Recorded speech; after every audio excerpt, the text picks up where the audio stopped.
Hey YouTube, I hope all is well. This video I'm going to cover a link sent to me by a sister in private. Out of respect, I'm going to keep it private, keep her information private. But thank you, sister, for reaching out. But first I want to go into my comments. Mr. Ty Smith, he wrote, "Did you know that in the scriptures women are not to teach?" Mr. Smith, that is why I am not teaching. I am reading. I don't have enough understanding to teach, but at the same time, why are you not teaching? I see that you haven't uploaded any of your own videos, and my channel is not a platform for you to criticize or call out me or anyone else. I read, I assist, and I encourage. But this is my channel. If you have some kind of strong belief in women reading, then just unsubscribe. You don't have to come here and put any comments. Next comment, I'm just gonna block you. I don't have time for nonsense. You didn't respond. That was 8 hours ago. 6 hours ago I responded to you. Still haven't responded. Where are your videos? If this is in love, then take what I'm saying back to you in love. Do what you do on your own channel. Don't come to my channel posting random questions. On that video, I wasn't even teaching. I was showing something that I saw on Google Earth. Long story short, if you don't like what's going on my channel, just unsubscribe or don't visit. Whatever it is that you do in your spare time, make your own videos. Start teaching. Help out. Do something productive other than going to other people's pages, just coming. I see you around, I see you coming. That's great that you're being a viewer, but start uploading your own stuff, and then you can direct your channel in the way that you would have it to go. Thank you all for watching. Like I said, it's all in love, but don't come here with that. That's not what this is for. Okay, back to the link that the sisters sent me. She sent me a link, and this is for the books of the Pentateuch, Teach. She said that she looked up Torah in the etymology dictionary, and it gave her Pentateuch. So I'm just going to read something from it and, see what's here. But even with an electron microscope, so let's look at this model of an atom of helium. Okay, this is the preface. To some, it may appear presumptuous on the part of the author to offer to the Bible students a new introduction to the books of the Old Testament. The ground has been covered often, even by English-speaking scholars, and what is far more significant has been covered well. To mention but a few books in English, the student with adequate preparation may turn to the standard work by the late Professor Driver or to the admirable introduction of Professor Cornell. The student interested in a more popular presentation of the subject will find satisfactory guides in the introductions of Professors Bennett, McFadyen, and G.B. Gray, and yet the author has McFadyen and G.B. Gray, and yet the author has felt for some time that there is room for another introduction, an introduction as complete, comprehensive, and scholarly as the works of Driver and Cornell, but written in less technical or more popular language and style. The aim and purpose. Oh no, here we go. Here's the drama. The aim. Alright. The aim and purpose of the author to supply this want will explain some characteristics of the present work. Few abbreviations are used and relatively few footnotes are given. Whenever possible, the reference is made to books written.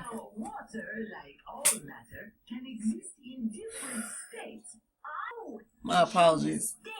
The aim and purpose of The author, to supply this want, will explain some characteristics of the present work. Few abbreviations are used and relatively footnotes are given. Whenever possible, reference is made to the books written in English, and preface is given to books or periodicals which may be expected to be within reach of students removed from large libraries. The wisdom of using in the place of the name Jehovah found in the American Revised Version, the more accurate, though probably not original form, Yahweh, may be questioned, but the author decided in favor of the latter in order to avoid the confusion that might result from the use of Jehovah in the body of the discussion and of the other name in quotations from authors preferring the latter. Only in quotations from American Revised Version, the more familiar form has been retained.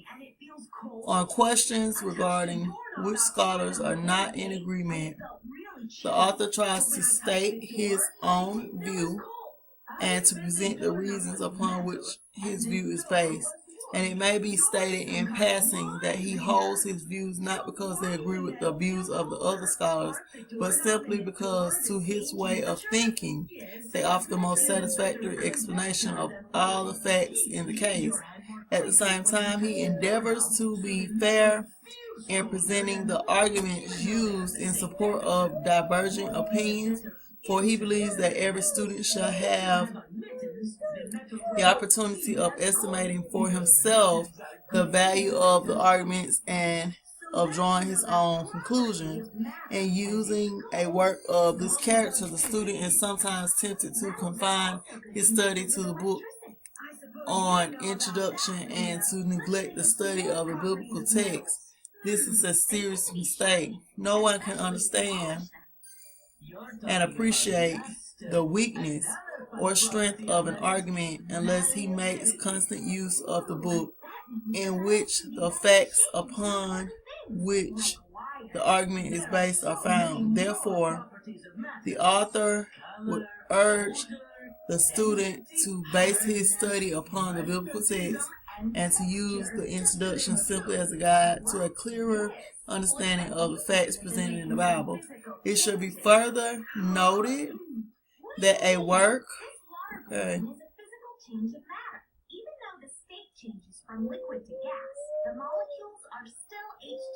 It should be further noted that a work of this kind cannot undertake a detailed interpretation of the message of a book. It introduces the student to the book and the book to the student, and after furnishing the introduction, crushing a can or forming metal into wires. Those are physical changes too. But if you really want to mix things up, you can make a chemical change. Which is essential for an adequate comprehension of the message. It urges him to pursue a more detailed study of the contents. The present volume is the first in a series of 4 volumes devoted to the Old Testament. In the discussion, the arrangement of the Old Testament books in the Hebrew Bible is followed. Thus, the first volume deals with the books of the Pentateuch. The second will deal with the books included among the prophets in the Jewish canon, and the third with the writings. The fourth volume will be in 2 parts. The first will discuss the formation of the Old Testament canon and the condition and transmission of the Hebrew text. The second will consider the proper place of the Old Testament in the light of the conclusions of modern scholarship reflected in the preceding volumes. The wisdom of devoting 4 chapters of this volume to a consideration of the arguments in favor of the Mosaic authorship of the Pentateuch may be doubted by some, but the author believes that there are still multitudes of serious Bible students who need and are entitled to a fair and full discussion of these arguments. Whether the student finds himself in agreement with the conclusions of the author or not, he should remember that the author has been prompted by the desire to know the truth and to present the truth apprehended by him in such a manner that the Bible student may be led to a deeper and truer appreciation of the vital divine character of the message of the Old Testament books.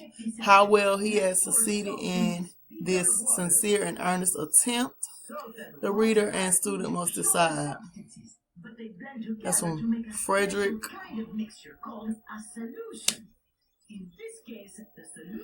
Carl Eastman, Evanston, Illinois. So, let's see. This is chapter 1. And this is the scope. I don't understand why. Sorry, y'all. Chapter 1, Scope and History of the Old Testament Introduction. Yeah, this is... Okay.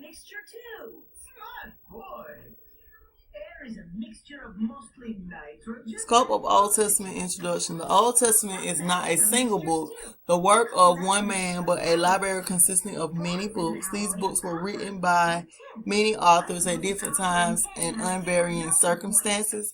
At first they existed and circulated separately, and during this period of independent existence, some of them underwent considerable modifications or received additions of various kinds, but gradually they were brought together to form the collection now known as the Old Testament. During the centuries of separate existence and later, as parts of the canon of sacred scriptures, the books were copied and recopied until after the invention of printing, they assumed printed form. In the course of frequent copying, the text suffered more or less serious corruptions. Consequently, in different localities at different times, attempts were made to remove these errors and to restore the text to its pristine purity. With the exception of a few small portions, the Old Testament books were written in Hebrew, and in this language they were read for several centuries. As the result,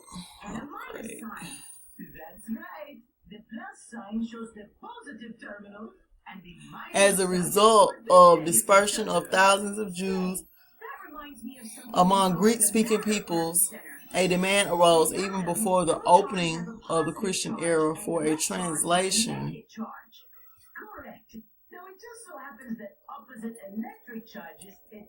of the Jewish sacred books into Greek. The substitution of Aramaic for Hebrew as the vernacular of Palestine was responsible for early translations or paraphrasing to Aramaic.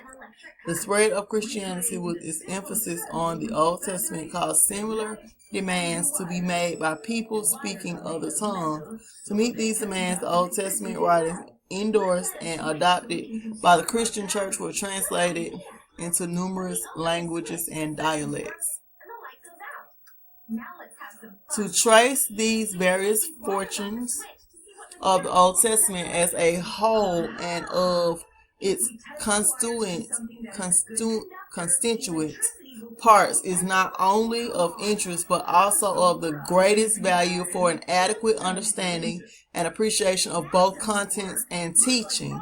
It is the function of the Old Testament introduction to take the Bible student over this ground and to furnish him the general information that will make possible a proper understanding of the thought and message of the book.